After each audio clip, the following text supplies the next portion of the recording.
नमस्कार दोस्तों, मैं श्याम तिवारी आप सभी का झार ऑफिसर्स हब पे स्वागत करता हूं। आज हमारे साथ जेपीएससी सिविल सर्विसेज एग्जाम्स के कुछ एस्पिरेंट हैं, जो कि लास्ट 7 to 10 जेपीएससी जो हुई थी उसमें हम सभी लोग जो भी हैं यहाँ पे वो पीटी मेंस और इंटरव्यू भी दिए थे। और अभी 11 जेपीएससी जो कि हुआ है तो उसमें भी हम लोग पीटी और उसके बाद फिर मेंस का एग्ज़ाम लिखे हुए हैं। बाकी मेंस का रिजल्ट का इंतज़ार है, हम सभी को है और आपको भी होगा। तो पहले हम सभी से एक दूसरे से आपका परिचय करवाते हैं। तो संजय जी। मैं संजय कुमार हूँ। मैंने पिछले बार 7वीं से 10वीं तक इंटरव्यू तक गया था सिविल सर्विस एग्ज़ाम। आगे 11वीं जेपीएससी में भी मेंस किया हूँ और अभी रिजल्ट का इंतजार कर रहा हूँ। मैं योगेंद्र कुमार, और मैंने भी शुरू से ही जेपीएससी की और यूपीएससी की तैयारी किया हूँ। और मैं सिविल सेवा यूपीएससी की प्रारंभिक परीक्षा में भी दिया हूँ और खास करके 7 जेपीएससी में मैं इंटरव्यू तक गया हूँ और 7 जेपीएससी में कास्ट सर्टिफिकेट की वजह से मैं छट भी गया था। और इस बार 11 जेपीएससी में मेंस तक लिखा हूँ और मुझे भी रिजल्ट का भी इंतजार है। Thank you. Okay, thank you. चलिए सर।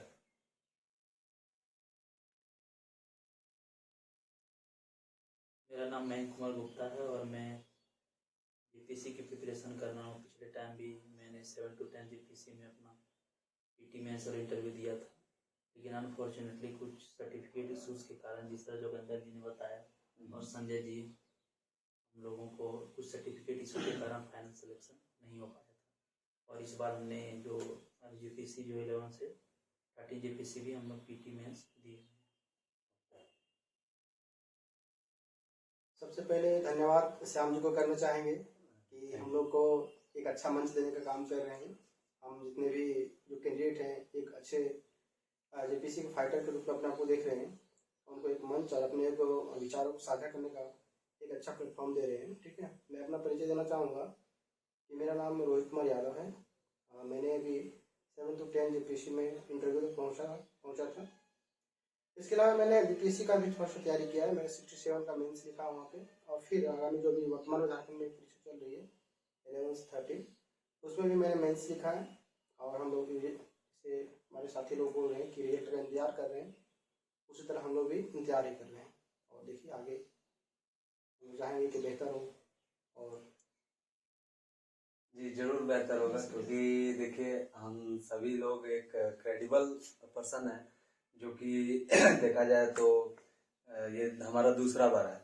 और मैं अपना परिचय दे दूं, जैसा कि मैंने बताया कि मेरा नाम श्याम तिवारी है। मैं झारखंड के पलामू डिस्ट्रिक्ट से बिलोंग करता हूं और अभी वही सेम कंडीशन 7 to 10 जेपीएससी में मैं जो हूँ ईडब्ल्यूएस कैटेगरी में बिलोंग करता हूँ। बट अनफॉर्चुनेटली सर्टिफिकेट इशू के कारण कुछ डेट का कट ऑफ डेट का इशू था, उसमें मेरे को वो रिजर्वेशन का फैसिलिटीज़ बेनिफिट्स नहीं दिया गया। और फिर मैंने 11 to 13 जेपीएससी में भी अभी पीटी के बाद मेंस पेपर वगैरह दिया हुआ है और रिजल्ट पेंडिंग है, तो हम उसका इंतज़ार भी कर रहे हैं काफ़ी एगरली।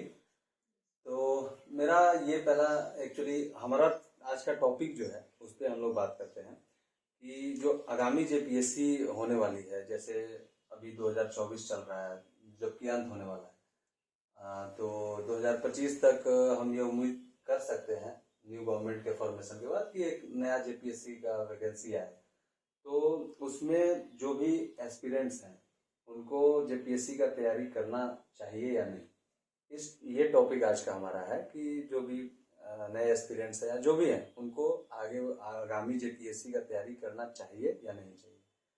तो पहला view point sir Rohit sir आपसे मैं लेना चाहूँगा, तो बताएं प्लीज।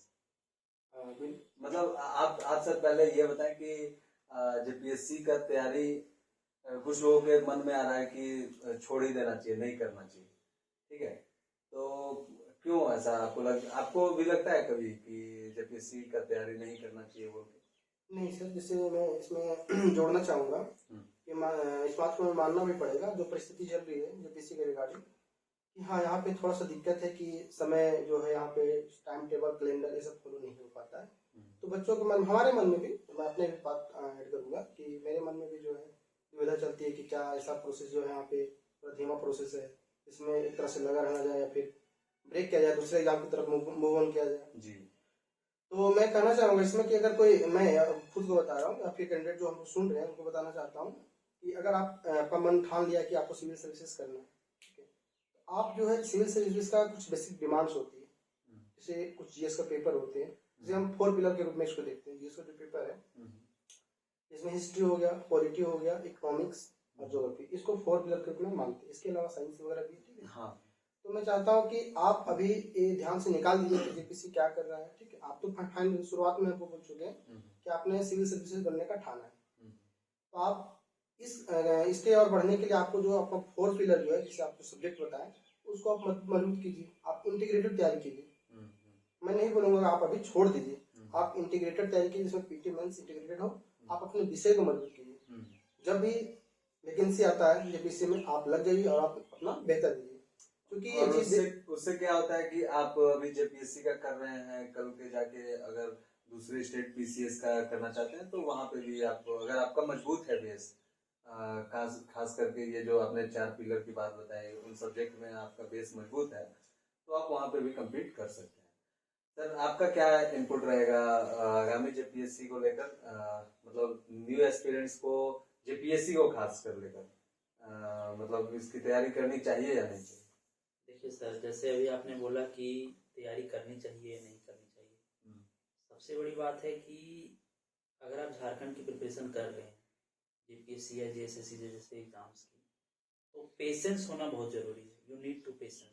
अगर आपके पास पेशेंस नहीं है तो ये मतलब नहीं हो सकता है, बिकॉज इसका हिस्ट्री भी यही रहा है और हमेशा एक पॉजिटिव माइंडसेट से प्रिपरेशन करना है। हाँ, मैं सर यहाँ पे एक पॉइंट ऐड करना चाहूंगा, सॉरी फॉर डिस्टर्बेंस, कि एक हमारे ऐसे 6 जेपीएससी में एक थे हमारे ही मतलब मित्र के मित्र हैं, तो 6 जेपीएससी जैसा कि कितना इलोंगेटेड वो पीरियड था, मेंस में 2-4 साल का समय लग गया था, लेकिन उनका व्यू पॉइंट क्या था, जो वो मेरे मित्र थे वो कहते थे कि मतलब उनको सब लोग जाके बोलता था कि भाई तुम अभी भी मेंस में लगे हो तो क्या फायदा है, मेंस नहीं होगा, इसका रद्द हो जाएगा पीटी।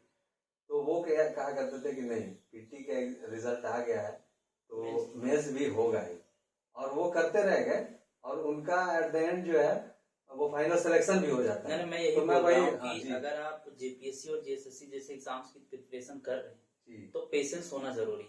और अगर अभी हम जो 11 to 13 जेपीएससी जो दिए हैं जितने भी स्टूडेंट, ये लग रहा होगा कि बहुत टाइम टेकन है, कितना टाइम हो गया, बिकॉज ऑफ क्योंकि 31 जुलाई को नोटिस जारी किया गया कि 2nd वीक ऑफ अगस्त से इंटरव्यू हो जाएगा। हम लोग को ये भी जानना होगा कि जो 6th जेपीएससी था वो 4 साल का ड्यूरेशन चला। 2016 में वो वैकेंसी आया और कोविड के टाइम वो ज्वाइनिंग करवाया गया, तो वो तो एक बहुत ज्यादा टाइम टेकन था, 4 साल का था।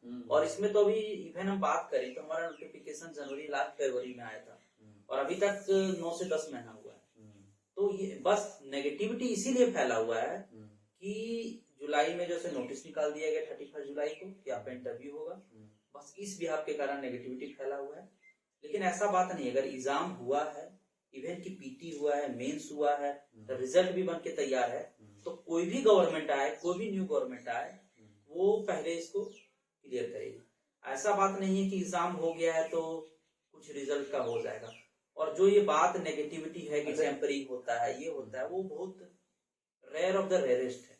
हमको एक पॉजिटिव माइंडसेट सेट करना है कि हाँ होगा सिलेक्शन तो मेरा क्यों नहीं होगा, होगा तो होगा मेरा सिलेक्शन। बस ये पॉजिटिव माइंडसेट से काम करना है, बाकी हम अपना 100% देंगे ना जी। सभी लोगों को यही है कि अपना 100% दें। अच्छा, एक चीज मैं यहाँ पे बोलना चाह रहा था सर, जैसा कि नोटिफिकेशन का मेन इशू है, जैसा कि भाई नोटिफिकेशन तो आ गए थे 31 जुलाई को कि भाई अगस्त में आपका मेंस का रिजल्ट पब्लिश हो जाएगा एंड देन आफ्टर आपका इंटरव्यू वगैरह होके और सारा प्रक्रिया शुरू रहेगा। तो जेपीएससी अपना नोटिफिकेशन जो वो रिलीज करती है उस पे तो खरी नहीं उतरती है, लेकिन जहाँ पे स्टूडेंट को डिस्क्वालीफाई करने का होता है तो वो अपना नोटिफिकेशन दिखाकर स्टूडेंट को डिस्क्वालीफाई भी कर देती है। जैसा कि 7 to 10 जेपीएससी में सर्टिफिकेट मामले में के करीब 25 से 30 लोगों के साथ ऐसा हुआ है, जिनका एक्चुअल मार्क्स तो है लेकिन उनको जो है सिलेक्शन नहीं किया गया है ना। तो वो चीज जेपीएससी को भी वो भी चीज देखना चाहिए, है कि नहीं। अच्छा चलिए ठीक है सर, आपसे इनपुट लेते हैं योगेंद्र सर की आगामी जेपीएससी का जो तैयारी है वो न्यू स्टूडेंट करे या नहीं करे उस पर थोड़ा प्रकाश डालें। थैंक यू सर, आपके प्लेटफॉर्म के द्वारा यानी जो भी बहुत धन्यवाद इसके लिए। मैं सबसे पहले ये कहना चाहूँगा कि जो भी सिविल सर्विस से रिलेटेड तैयारी करते हैं तो उनमें पैसेंस होना तो बहुत ज़रूरी है ही है। और जो हमारे साथियों ने भी कहा था, जो सब्जेक्ट होता है हिस्ट्री, पॉलिटी, ज्योग्राफी, ये सब आपको बेस बनाता है। आप सिविल सर्विस तैयारी कर रहे हैं तो हिस्ट्री, ज्योग्राफी या तो बीपीएससी दें या तो यूपीएससी दें या तो जेपीएससी दें, ये तीनों तो बेस हैं। तो मैं यही कहना चाहूँगा, आगामी भविष्य में जो भी देंगे आप लोग बेस मजबूत कर लीजिए। जैसे मैं भी उसमें टाइम नहीं देता है, नोटिफिकेशन आने के बाद ये हो सकता है 1 मंथ या 2 मंथ टाइम देता है, लेकिन अभी आपके पास टाइम है। तो अभी टाइम है तो आप इंटीग्रेटिव रूप से जो जेपीएससी जो सेकेंड पेपर है झारखंड का, तो उसमें अभी आप झारखंड को देखना चाहते हैं, मैं ये भी कहना चाहता हूँ जो एस्पायरेंट झारखंड से हैं तो वो झारखंड से ओबीसी बात है कि चाहेंगे कि मैं झारखंड में ही अपना सेवा करूं। तो उसके लिए तो सबसे टफ होता है जो सेकेंड पेपर होता है, तो उसमें से बहुत सारा सीएनटी एक्ट होता है और जनजातीय का जो 3233 जनजातीय अभी फिलहाल हो गया है उसके बारे में भी जानना होता है। सीएनटी एसपीटी एक टफ टॉपिक माना जाता है। तो मैं यही सलाह दूंगा कि जो ये सब टॉपिक है, टफ टॉपिक, उद्योग सब हो गए और खनिज संपदा, ये सब इम्पोर्टेंट टॉपिक है झारखंड के लिहाज में, और हिस्ट्री कुछ पोर्शन और ये ज्योग्राफी का, तो ये सब स्पष्ट रूप से अभी देखें ना। नोटिफिकेशन का वेट ना करें कि कब नोटिफिकेशन आएगा उसके बाद तैयारी करेंगे, उसके बाद ये करेंगे, वो चीज नहीं करना है। अभी से पॉजिटिव माइंड में रहना है। जैसे हाल फिलहाल में जो वातावरण बना जा रहा है जेपीसी के पक्ष में खास करके, ये एक ऐसी संस्था है जो क्या बोलते हैं भारत का सबसे भ्रष्ट संस्था बन रही है, इसमें सेटिंग होता है, ये होता है। लेकिन देखिए आप अपने तरफ से 100% दीजिए। आपका ड्यूटी क्या है? आपका ड्यूटी पढ़ना है, तो आपका ड्यूटी जो पढ़ना है वो कर्तव्य को निभाइए। और जो होता है, आप जो पहला कैंडिडेट हैं, अब हो सके जो 11 जेपीएससी में पीटी में रह गए हैं, तो उनको भी यही कहूंगा कि जो होता है कि आप पेशेंस बनाइए। आप एक जरा सा जो थोड़ा सा 1-2 अटेम्प्ट में आप हार मान जाइएगा तो ये सही नहीं होता है। हमारा झारखंड एक तरह से बोला जाए कि झारखंड क्यों के लिए एक बहुत अच्छा अपॉर्चुनिटी देता है। स्पेशल झारखंड का जो सब्जेक्ट ऐड करके या खोटा विषय, तो झारखंड के वासी जितना भी विद्यार्थी तैयारी करते हैं उसका एक प्लस पॉजिटिव रहता ही है, क्योंकि वो ज्यादा संभावना होता है यूपीएससी और बीपीएससी की तुलना में देखा जाए तो सिलेक्शन का रेशियो ज्यादा होता है।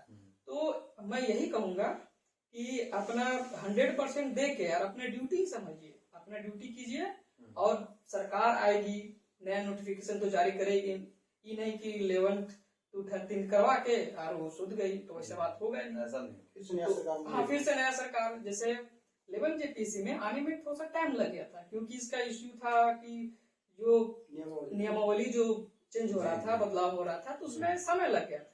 तो उसमें ध्यान मत दीजिए कि 2 साल के अंतर्गत आता है जेपीएससी तो हम तैयारी करेंगे। अब जैसे ज्यादा ड्यूरेशन नहीं दिया जाएगा, जहां तक हम लोग को जैसा लग रहा है एनालिसिस कि सब कुछ तो बना हुआ है, जैसे कंप्लीट होगा 11 जेपीएससी 230, तो उसके बाद फिर कुछ मंथ के बाद ही नोटिफिकेशन आने की संभावना है, और मे भी जून जुलाई तक आ जाएगा। हाँ, उतना तक संभावना है कि उतना तक आ ही जाना चाहिए, और इसी तरह फिर अगला सीट भी आएगा, सब कुछ रहेगा। इसलिए अंत में मैं यही कहूंगा कि बी पॉजिटिव, अपना अभी 100% दीजिए और तैयारी में लगे रहिए। धन्यवाद सर। मतलब आप ये कहना चाह रहे हैं कि स्टूडेंट्स को अगर जो जेपीएससी का तैयारी करना चाह रहे हैं वो अपना लगे रहे नोटिफिकेशन के और अंदर yes, sir, yes. नोटिफिकेशन का इंतजार ना करें। ना करें और अपना ड्यूटी जो है वो करते रहें, जो बेस है सब्जेक्ट उसका प्रिपरेशन करें। ये तो एकदम बिल्कुल कड़वा सच है, उसके बिना कुछ नहीं हो पाता है, तो Yes, आपको sir. बेस तो बनाना ही होगा। तो मैं अगले हमारे फ्रेंड हैं इनसे जानकारी लेना चाहूंगा संजय जी से कि आगामी जो जेपीएससी है उसका तैयारी जो है कैंडिडेट्स करें या ना करें, आपका क्या व्यू पॉइंट है? धन्यवाद श्याम जी। जैसा कि जोगेंद्र जी बता रहे थे कि कैंडिडेट को तो अपना जो तैयारी है, अपना जो कर्तव्य है वो कंटिन्यू करते ही आना चाहिए।